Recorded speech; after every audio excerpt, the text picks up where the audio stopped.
Varicose veins కి సరైన చికిత్స కోసం సంప్రదించండి ఎవిస్ హాస్పిటల్. నమస్తే అమ్మా. నమస్తే అమ్మా. అమ్మ, పూజ ఉదయం చేస్తాము, సాయంత్రం పూట కూడా దీపం పెట్టుకునే అలవాటు కొంతమందికి ఉంటుంది. ఏ సమయంలో చేస్తే ఎక్కువ ఫలితాన్ని ఇస్తుంది? దాంతోపాటుగా ఇంట్లో ఎవరు చేయాలి? ఆ ఇంట్లో ఉన్నటువంటి ఆ స్త్రీ చేయాలా, లేకుంటే పురుషుడు, అంటే ఆడవారు చేయాలా, మగవారు చేయాలా? అసలు మనకి శాస్త్రం ఏమైనా చెప్పిందా దీనికి సంబంధించి? మీరు మొదట అడిగిన ప్రశ్నకి శాస్త్రం దాకా అక్కర్లేదమ్మా. ఆ, మనం ఆలోచిద్దాం. భోజనం పొద్దున చేయాలా, సాయంత్రం చేయాలా? మధ్యాహ్నం చేస్తాము, నైట్కి అంటే పొద్దున, మధ్యాహ్నం అంటే పొద్దున. పొద్దున్న పొద్దున చేస్తాం, సాయంత్రము చేస్తాం, రాత్రి చేస్తాం కదా. కదా, పూజ కూడా అంతే, 2 పూట్ల చేయాలి. అయితే పొద్దున ఎక్కువగా బరువుగా తింటాం, సాయంత్రం తేలిగ్గా కొంచెం తింటాం. తేలిగ్గా తింటాం. అమ్మ, ఇందులో అందరూ చేయాల్సిన అవసరం ఉంటుందా? అది చెప్తాను. అందువల్ల తప్పనిసరిగా 2 పూటలా పూజ చేయడం అన్నది పద్ధతి. అయితే చాలా మంది సాయంత్రం పెద్దగా పూజ చేయరు, చాలా తేలికగా దీపం పెట్టి ధ్యానం చేయడము, తేలిగ్గా పూజ చేస్తారు. అయినా తప్పు లేదు. ఉదయం అయినా సరిగ్గా పూర్తిగా చేయాలి. అది కూడా నిజంగా మనకి పెద్దలు చెప్పినటువంటిది ఏమిటంటే, సూర్యోదయ సమయంలో చేయడం చాలా మంచిది. ఉదయం ఎంత పొద్దున్నే వీలైతే, మరి తెల్లారుజామున కాదు. ఒక కార్తీక మాసం, ధనుర్మాసాల్లో తప్ప మిగిలిన సమయంలో తెల్లారుజామున చేయాలని ఏం చెప్పలేదు. అప్పుడు ధ్యానాలు అవి చేసుకోమన్నారు. పూజ మాత్రం సూర్యోదయం తర్వాతే. అందులో సంధ్యావందనం చేసేవాళ్ళు వాళ్ళు కూడా సూర్యోదయ సమయానికే చేయాలని చెప్పడం జరిగింది. కనుక ఆ సమయాలు చికాకుగా ఉంటాయి. సాధారణంగా పిల్లలు ఉంటే, జ్వరం వచ్చిన వాళ్ళు ఉంటే, పిల్లలు ఏడిచే టైం అదే కదమ్మా. అవును. అసలు సంధ్య వేళ పొద్దున కొంచెం బాగానే ఉంటారు, కానీ సాయంత్రం అసలు సంధ్య వేళ అయితే పిల్లలు ఏడుస్తారు. రోగం వచ్చిన వాళ్ళు చికాకు పడుతూ ఉంటారు. ఇంట్లో కాస్త మానసికంగా సరిగ్గా లేని వాళ్ళు పిచ్చి పిచ్చి మాటలు మాట్లాడుతూ ఉంటారు. ఇవన్నీ ఉండే సమయాలు. కనుక ఈ సమయంలో మనం దైవం మీద దృష్టి పెట్టడం గనక ప్రారంభించినట్టయితే ఇవన్నీ సర్దుబాట్లు అయిపోతాయి, మొదటి నుంచి అది అలవాటు చేస్తే. అందుకని సంధ్యా సమయంలో దీపం పెట్టడము, ప్రార్థన చేయడము. అందరూ దీపం పెట్టక్కర్లేదు గనక ఒకళ్ళు దీపం పెడితే మిగిలిన వాళ్ళందరూ అక్కడ కూర్చొని దండం పెట్టుకోవడము, తోచిన నామం చదువుకోవడము, స్తోత్రాలు చదువుకోవడము, మొత్తానికి దైవ ధ్యానంలో సమయం గడపమని చెప్పారు, ఉదయం సాయంత్రం కూడా.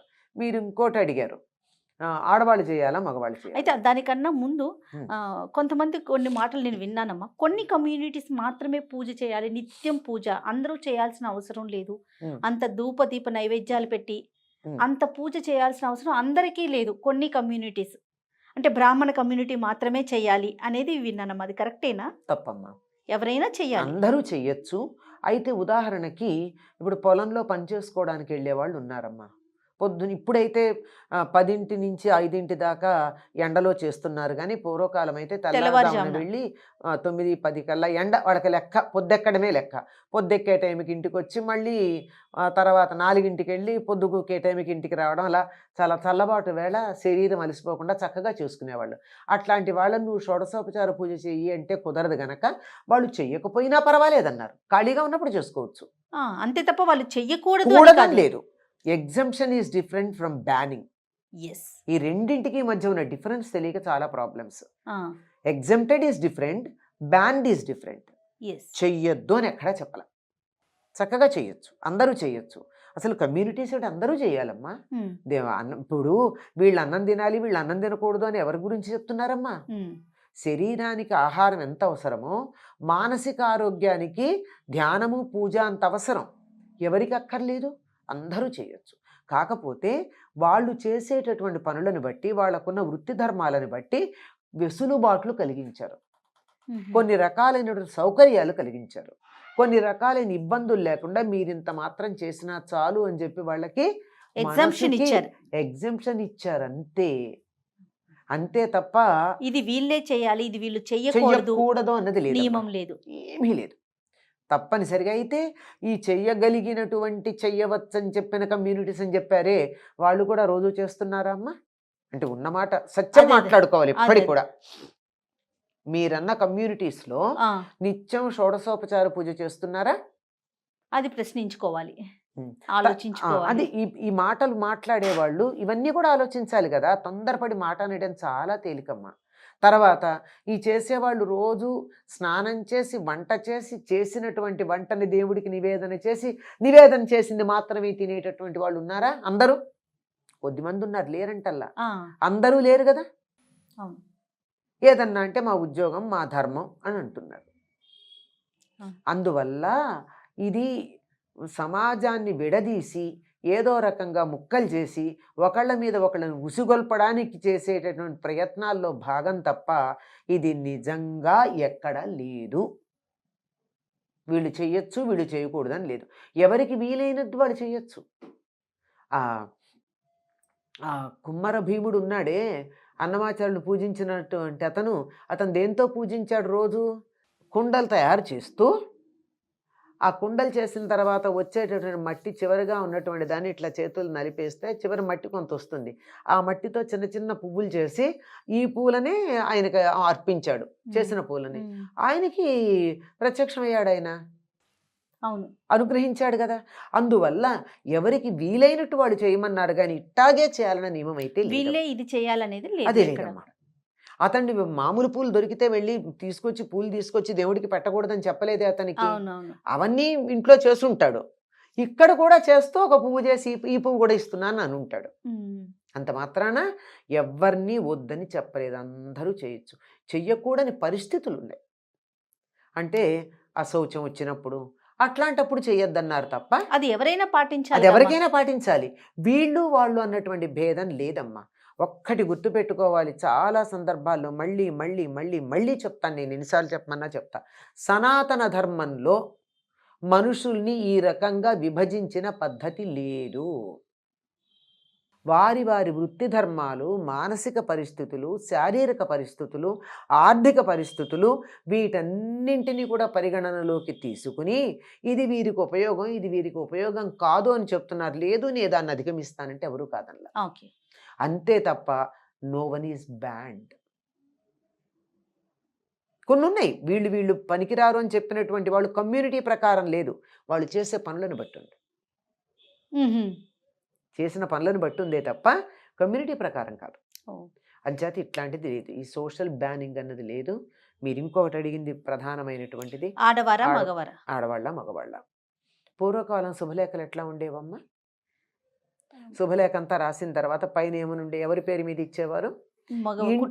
ఇంటి పెద్ద ఎవరుంటే వాళ్ళ పేరు మీద ఇచ్చేవారు. శ్రీ అని చెప్పి వాళ్ళ పేరు మీద శ్రీ సహకుటుంబ వారు కుటుంబ సభ్యులందరూ అంతే. అంతే తప్ప మిసెస్ అండ్ మిస్టర్ అని కానీ, మిస్టర్ అండ్ మిసెస్ అని కానీ, XYZ అని కానీ వీళ్ళందరివి ఉండేవి కాదు. కనుక ఎవరు ఇంటికి యజమాని ఎవరు అంటే, ఎవరు యజ్ఞం చేస్తారో అతడు యజమాని. అంటే పూర్వం యజ్ఞం అంటే బ్రహ్మాండంగా జంతువులు తీసుకొచ్చి అంతంత ఆర్భాటం చేయడం కాదు, రోజు ఇంట్లో హోమం చేయడమే. అగ్నికార్యం ప్రతి వాళ్ళు చేసేవాళ్ళు పూర్వం. అలాంటి చేసేటటువంటి చోట ఎవరు చేస్తారో వాళ్ళే చెయ్యాలి ప్రధానంగా అని. కనుక ఇంటికి శుభలేఖ ఇచ్చేటప్పుడు ఒకళ్ళ పేరు మీద ఇచ్చారే, అట్లాగే పూజ ఒకళ్ళు చేస్తే సహకుటుంబానాం అని చెప్తారు. కనుక ఆయన కుటుంబం అంతా అందులో వచ్చేస్తుంది. కనుక ఇంట్లో ఒక్కరు చేస్తే, ఇంటి యజమాని ఎవరో వాళ్ళు చేస్తే చాలు. ఆ యజమాని అన్న పదంలోనే ఈ ఇంట్లో ఈ అగ్నికార్యం, పూజ ఇత్యాదులన్నీ నేను చేస్తాను అన్నవాడికి యజమాని అని పేరు. ఆయన చేస్తే చాలండి. పూజ నిజానికి మగవాళ్ళే చెయ్యాలి. ఈ కాలంలో ఆడవాళ్ళకి వంటింటితో పాటు పూజ గృహం కూడా ఇచ్చేసి సుఖపడిపోతున్నారు మగవాళ్ళు. కాకపోతే నియమాలు మాత్రం చెప్తారు. ఆడవాళ్ళు తులసి కొయ్యకూడదు, ఆడవాళ్ళు గంట కట్టకూడదు, ఆడవాళ్ళు అది చేయకూడదు, ఆడవాళ్ళు ఇది చేయకూడదు. ఓకే ఒప్పుకుందాం, వాళ్ళు చేయకూడదు. చాలా సంతోషం వాళ్ళని చెయ్యొద్దంటే. మీరు చెయ్యండి, వాళ్ళు మానేస్తారు. ఏమ్మా? అవునమ్మా. వీళ్ళు చేయకపోతే కదా వాళ్ళు చేస్తున్నారు. పూజ నేను చేస్తానని ఆయన కూర్చుంటే గంట ఆయన కొడతాడు. ఎందుకు కొట్టాలి? అదే ఆయన పోబట్టే కదా. లేకపోతే గంట కొట్టడానికి పిలుచుకురావాలా? అదే కదా. మరి ఆడవాళ్ళు ఏం చేయాలి? ఆడవాళ్ళు అమరిస్తే చాలు. పూజకి సంబంధించి అన్ని అమరిస్తే చాలు. వీళ్ళకి ఏదన్నా జపాలు చేసుకోవచ్చు, స్తోత్రాలు చదవచ్చు, అన్ని రకాలు చేసుకోవచ్చు. అదే దీపం ఉంది అక్కడ, ఆ దీపం ఉన్న చోటే అదే అగరొత్తులు ఉన్నాయి, అన్నీ ఉన్నాయి. ఆ ఉన్న చోట కూర్చుని వీళ్ళు ఇంట్లో ఆడవాళ్లే కాదు, పిల్లలు పెద్దలు, ఓ కుటుంబంలో ఇవ్వాళ్ళంటే ఇద్దరు ఒంటికాయ సొంటు కొమ్ముల్లాగా ఉంటున్నారు కానీ ఓ 25 మంది ఉండేవాళ్ళు కదా. ఇంతమంది ఉంటే ఏం చేసేవాళ్ళమ్మా? అందరూ పూజ చేసుకోవాలని ఉండదు, ఎవరికి వాళ్ళకి ఆత్మోద్ధారణ కావాలని ఉండదా? అంచేత ఇంటికి పెద్దెవరో వాళ్ళు పూజ చేస్తే మిగిలిన వాళ్ళందరూ అక్కడికి వచ్చి వాళ్ళు చేయవలసినటువంటివన్నీ స్తోత్రాలు అవన్నీ అక్కడే చేసుకుంటారు, అదే పూజాగృహంలో చేస్తారు. మళ్ళీ ఇంకో దీపం పెట్టడం అలాంటివి చేయరు, మళ్ళీ ఇంకో నైవేద్యం పెట్టడం, మళ్ళీ ఇంకొకటి అన్నీ సెపరేట్గా చేయడం ఉండదు. ఆయన చెప్పేశాడు కదా, ఒక ఆయన మొత్తం అందరికీ ఒక సంకల్పం చెప్పేశాడు కదా, సహకుటుంబానం అంటే. మళ్ళీ నువ్వు వేరే సంకల్పం చెప్పుకుంటే ఈ కుటుంబంలో సభ్యులు కారా మీరు? నేను చెప్తూ ఉంటాను, చాలాసార్లు చెప్పాను. ఎక్కడ దేవాలయాలకు వెళ్ళి పూజ చేయించుకుంటూ భర్త పేరు భార్య పేరు చెప్పి సహకుటుంబానం అని చెప్పిస్తారు. అంటే భార్య కుటుంబం వేరు, భర్త కుటుంబం వేరు అనమాట. మరి విడిపోకుండా ఆ దేవుడు అనుగ్రహం వల్ల విడిపోతున్నారు. సహకుటుంబానం అంటే సరిపోతుంది. పిల్లల పేర్లు, అందరి పేర్లు వీళ్ళు చెప్పించుకుంటున్నారు, వాళ్ళు చెప్తున్నారు, బాగా శాస్త్రోక్తంగా చేస్తున్నారని తెలిసేటట్టుగా వాళ్ళు అడిగి చేపిస్తున్నారు. దానివల్ల నిజంగా ఆ దైవానికి అక్కడ శక్తి ఉండి ఆ మాట ఉచ్చరించేటటువంటి ఆయనకు ఉపాసనా బలం ఉంటే దాని కారణంగా కుటుంబాలు విడిపోతున్నాయి అంటూ ఉంటాను నేను. ఇది చెప్పకూడదు, ఒక్కళ్ళే ఎప్పుడు చెప్తారు, ఇది శాస్త్రం దాకా వెళ్ళకుండా, ఇది శాస్త్రం చెప్పిన మాట. ఇంకా మామూలు వ్యవహారాలు ఏం చెప్తారంటే, మామూలుగా ఇల్లు అందరూ కలిసికట్టుగా ఉండడానికి ఒకే పూజ గది, ఒకే వంటిల్లు ఉండాలి. ఎవరికి వాళ్ళకి విడిగా వండుకుంటూ ఉంటే వేరు కుటుంబాలు ఉన్నట్టే. సత్రంలో ఆ పక్కన ఒక పొయ్యి పెట్టుకుని ఒకడు, ఈ పక్కన పొయ్యి పెట్టుకుని ఒకడు వండుకున్నట్టు ఒకే కప్పు కింద ఉన్న వీళ్ళ వంట వీళ్ళది, వాళ్ళ వంట వాళ్ళది అంటే విడిగా ఉన్నట్టే లెక్క. కనుక ఒక్కళ్ళే ఇంటి యజమాని ఎవరు, ఆయన చేయడానికి వీలు కాలేదు, ఆయన పొరుగురు వెళ్ళారు. ఇంట్లో ఇంకోళ్ళు చేస్తారు, ఇంకొకళ్ళు చేసినా ఒకళ్ళే చెయ్యాలి. ఎవరుంటే వాళ్ళు ఒక్కళ్ళే చెయ్యాలి. లెక్క ప్రకారం అయితే మన శాస్త్రం ప్రకారం మగవాళ్లే చెయ్యాలమ్మా. మగవాళ్ళు చేయలేని పరిస్థితుల్లో ఆడవాళ్ళు చేయాలి. చెయ్యొచ్చు, చెయ్యకూడదని చెప్పలా, గమనించాలి. ఈ మాట ఇప్పుడు మగవాళ్ళు చెయ్యాలి అనగానే వెంటనే ఆడవాళ్ళు చేయకూడదు అని చెప్పేటటువంటి వాళ్ళు, మేమెందుకు చేయకూడదని వాదనకు వచ్చేవాళ్ళు 2 పక్షాలు ఉంటాయి. అలాంటిది ఏమీ లేదు, ఆడవాళ్ళు కూడా చెయ్యొచ్చు. వాళ్ళు ప్రధానం, ముఖ్యంగా ఎవరి డ్యూటీ వాళ్ళు చేయాలమ్మా. ఆ డ్యూటీ చేసేవాళ్ళు లేనప్పుడు ఇంకోళ్ళు వాళ్ళ డ్యూటీ చేస్తారు, మానేయరు. ఎవరు చేసినా అందరికీ వర్తించేటి చేస్తారు, కుటుంబానికంతా ఒకళ్ళే చేస్తారు. లేదు నాకు రాముడు అంటే ఇష్టం, మీరు ఏదో లక్ష్మీనారాయణ పూజ చేశారు, రామాష్టోత్రం చదవలేదు, నేను రామాష్టోత్రం చదువుకుంటా, నేను లక్ష్మీష్టోత్రం చదువుకోవచ్చు, తప్పేం లేదు. కానీ మళ్ళీ దీపం పెట్టి మళ్ళీ ఇంకొక ప్రమిద పెట్టి ఇలాంటివి చేయకూడదు. చేస్తే కుటుంబం విచ్ఛిన్నం అవ్వడం అక్కడే మొదలు. రైట్ అమ్మా, సంతోషం. నమస్తే అమ్మా.